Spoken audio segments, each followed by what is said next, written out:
Bonsoir, ça va? Je suis Florence Bonicel et je suis chef de chorale, bénévole de l'association Main Tendue à Toulouse, hein, et donc je m'occupe de la chorale Cœur Coquelicot. C'est une chorale pour les gens de la rue. Bonsoir, bon, ça va? Vous mettez où vous voulez, les coquelicots aussi. Venez chanter avec nous.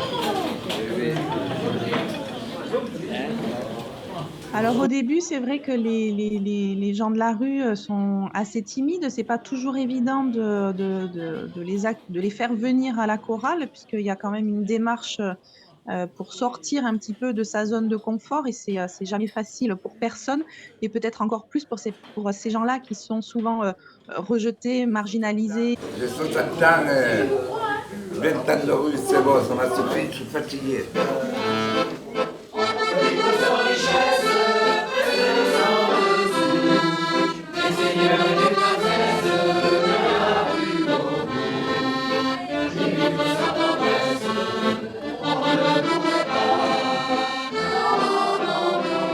Quand ils viennent à la chorale, c'est comme s'ils étaient en famille. Et ils ont trouvé très rapidement un accueil, beaucoup de chaleur humaine, le fait que dans cette chorale, il n'y a pas d'étiquette. Voilà. La position sociale n'a pas d'importance. La 33. Allez, Bobo, allez, c'est pour toi.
On apprend à se reconnecter avec son corps, on apprend à s'écouter, à prendre soin de soi. Donc déjà, tout ce côté-là permet de se reconnecter finalement à quelque chose qu'ils ont perdu. Là, on rentre le ventre, comme si on desserrait un ballon. Et quand on réinspire, on gonfle le ventre et on souffle. On a choisi un répertoire de chansons françaises, de variétés françaises, comme on l'appelle chez nous. Donc, c'est des chants que tout le monde connaît, des chants qui sont faciles à chanter, faciles à apprendre. Et nous ferons de chaque jour toute une éternité d'amour que nous vivrons à en mourir. Moi, sincèrement, la chorale, c'est comme ma famille. Et je serai toujours avec eux, là où ils vont. Moi, moi j'ai dormi sur le banc, à la gare, même à la Dorate, là, sur le gazon là. J'ai passé des nuits. Euh, Depuis que j'étais avec Coquelicot, j'ai pas raté aucun obsèque. Ça me fait plaisir d'y aller, d'assister. C'est parce que je sais qu'ils ont personne. Parce que s'il n'y a personne, ça veut dire que tout le monde les ignore. Mais le fait qu'il y a des gens qui à leur obsèque, ça veut dire quand même il y a des gens qui les respectent. Donc moi, je suis parmi les gens qui les respectent. Ben, des gens de la rue en avaient marre d'aller aux enterrements de leurs amis et de se retrouver seuls à enterrer leur ami.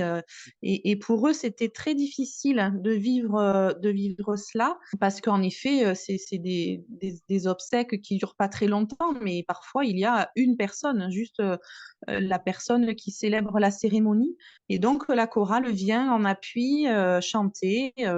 Alors, une ou deux chansons, hein, mais c'est très, très simple, mais c'est là où la chorale prend tout son sens, en fait. Parce que vraiment, il y a des moments d'humanité pure. Nous sommes réunis aujourd'hui pour accompagner un homme dont nous ne savons rien. Il s'était réfugié sous un pont, à l'abri de la pluie et surtout des regards. Loin aussi de ses compagnons d'infortune, démunis du moindre papier qui puisse permettre aux enquêteurs de l'identifier. Il a rejoint l'autre rive du fleuve, où il n'est nul besoin de carte d'identité pour exister, pour être reconnu comme un homme.